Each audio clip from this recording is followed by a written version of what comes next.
Le rapprochement de l'école des parents par l'État contribue d'une autre manière au développement de certaines localités.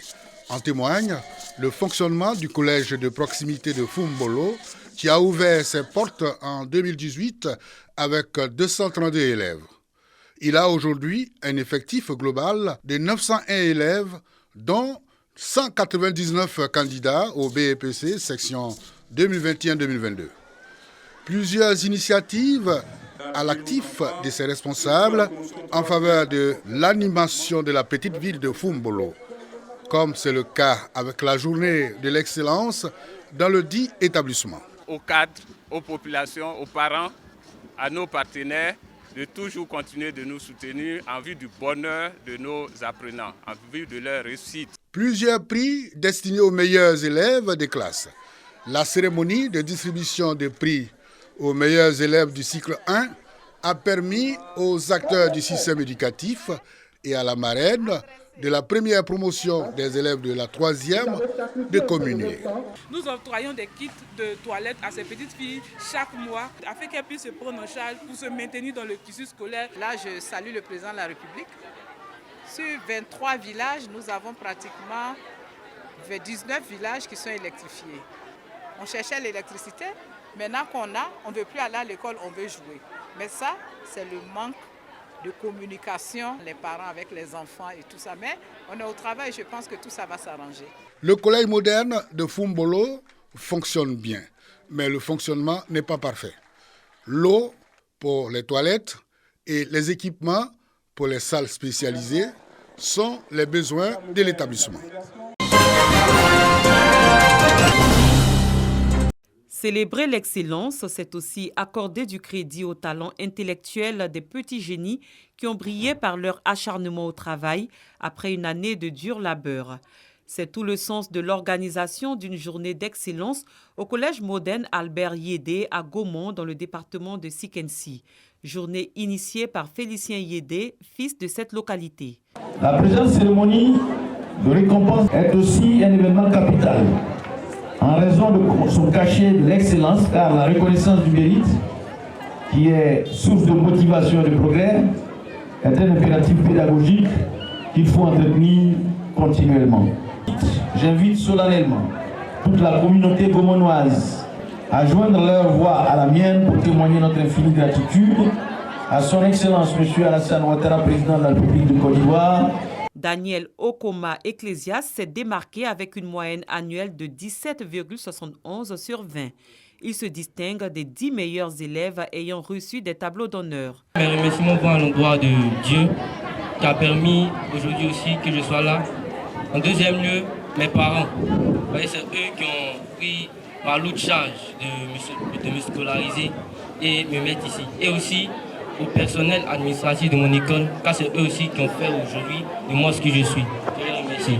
Une occasion pour Jacqueline Guesson Aman Adro, principale du collège, de saluer la qualité de la prestation des enseignants.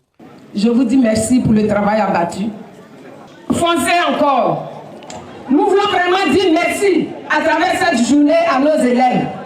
Président de l'amicale du personnel, délégué des élèves et porte-parole des récipiendaires ont salué cette initiative de promotion de l'excellence. Indiquons que le major des lauréats a reçu un montant symbolique de 50 000 francs CFA. Quant aux 9 autres, ils ont bénéficié de kits scolaires.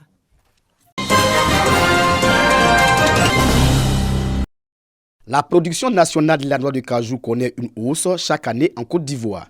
Pour la campagne de commercialisation 2020-2021, ce sont environ 1 million de tonnes de noix brutes produites.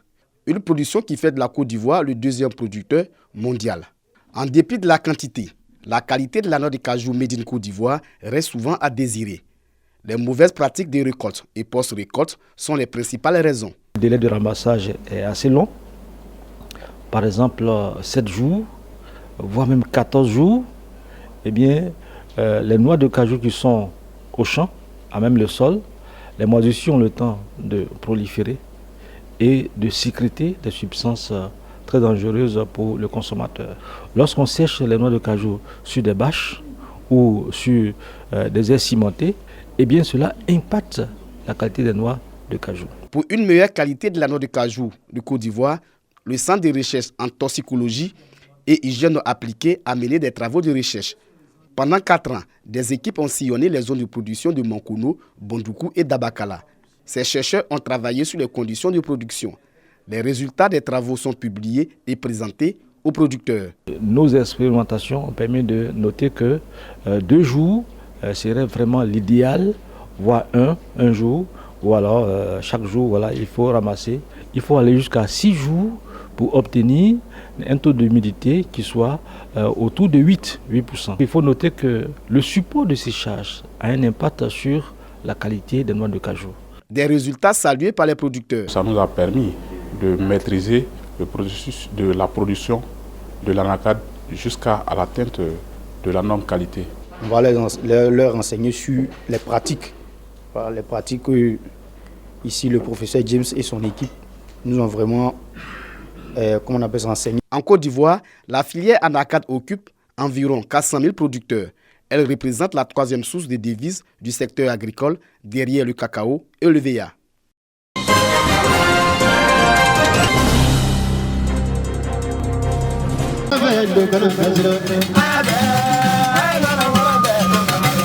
Cette tournée de prise de contact avec ses membres a conduit Sori Dosso, président de la Fédération des confréries d'Ozo de Côte d'Ivoire, à Toumoukoro, dans le département de Wangolodougou. Il est allé toucher du doigt les réalités que vivent les chasseurs traditionnels de cette localité qui exercent pour la plupart dans l'agriculture. Raison pour laquelle Sori Dosso a invité ses pairs à s'investir dans la lutte contre la désertification qui touche cette partie de la Côte d'Ivoire. Vu la Côte 15 que son Excellence Alassane Ouattara et son gouvernement a organisé ici en Côte d'Ivoire, je souhaiterais donc que les Dozo n'aient qu'à reprendre leur place dans la nature. Les Dozo et la population en général de Toumoukro soient vraiment heureux. Tous ceux qui vont planter igname, anacal, coton, tout n'est qu'à vraiment reçu. Autre temps fort de cette rencontre, c'est le message de la cohésion sociale et du renforcement du climat de paix dans cette région. Le président de la FENAGOD aussi a invité les Dozo à collaborer avec les autorités de la localité. Il a également invité ses membres à être des artisans de paix pour le développement de la Côte d'Ivoire.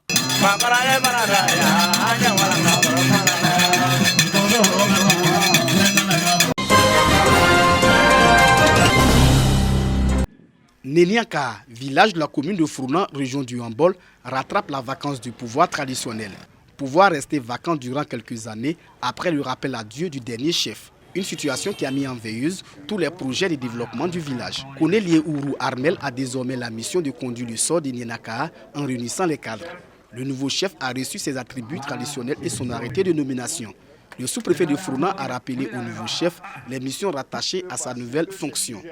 Koné Armel s'engage à travailler à l'union des filles et fils afin d'impulser le développement de leur terroir. Je suis à la disposition des villageois et moi, ma première priorité, c'est pour aider la population. M'approcher de la jeunesse et pour qu'on s'entende d'abord, en particulier les âgés. Au nom des cadres, le deuxième adjoint au maire de Frounan invite le nouveau chef à être le catalyseur des cadres. Le représentant du parrain a prodigué des conseils au nouveau chef. Un chef qui est prêt à assister toute personne qui viendra chez lui. Ici, c'est la paix. Et le chef même déjà le sait, il sait qu'ici, il doit être le premier garant moral de la paix et de la cohésion sociale. Au nouveau chef, d'être à l'écoute de sa population, d'être surtout disponible, d'avoir beaucoup de courage et d'abnégation, parce que être chef de nos jours n'est pas chose aisée. Le riche patrimoine culturel tagbana a donné une coloration festive à cette cérémonie d'intronisation du nouveau chef de l'INACA.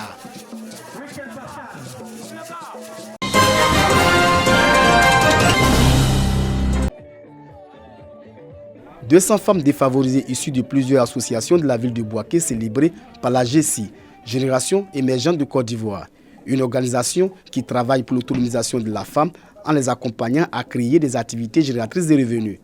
Cette première édition de la fête des mères organisée par la GECI se veut une célébration de la solidarité, de la joie, de la paix et de la cohésion entre les femmes de Bouaké. Le président de la GECI salue l'engagement des mères qui travaillent au quotidien pour soutenir leur famille. Ibrahim Kaba s'engage à accompagner ces femmes dans la quête de leur autonomisation. Les femmes sont invitées à soutenir toutes les initiatives allant dans le sens du renforcement de la paix et de la consolidation de la cohésion sociale à Bouaké. Les porte-paroles des maires bénéficiaires traduisent leur gratitude aux donateurs et s'engagent à œuvrer pour la paix. Présentation théâtrale pour mettre en évidence le rôle de la femme dans la société. Des prestations artistiques ont meublé cette fête des mères initiée par la génération émergente de Côte d'Ivoire. Les mamans du quartier Aouniansou de Bouaké ne sont pas restées en marge de la célébration de la fête des mères. Ces mères qui exercent dans plusieurs secteurs d'activité regroupés au sein de l'association des femmes dynamiques d'Aouniansou ont décidé de se magnifier. La présidente de l'association a donné les objectifs de sa structure, objectifs qui se résument à l'autonomisation de la femme et à la contribution de la femme pour une Côte d'Ivoire en paix et prospère. Les mamans qui se sont distinguées par leur détermination au travail sont réparties avec des présents, dont composés d'ustensiles de cuisine et de pagnes. Chants, danses et prestations d'artistes ont donné une coloration festive à la deuxième édition de la fête des mères des femmes d'Aouniansou. Kasséré, commune de la région de la Bagoué. 800 mères des familles célébrées par le premier magistrat de la commune, Guibé-Songui Ouattara. La célébration s'inscrit dans le cadre de la fête des mères. Les génitrices de la localité ont ainsi bénéficié de dons d'épargne. Les bénéficiaires se réjouissent de cette marque d'attention. Pour le maire de la commune, il s'agit de rendre hommage aux mères piliers de la famille. La célébration de la fête des mères à Kasséré est à sa deuxième édition.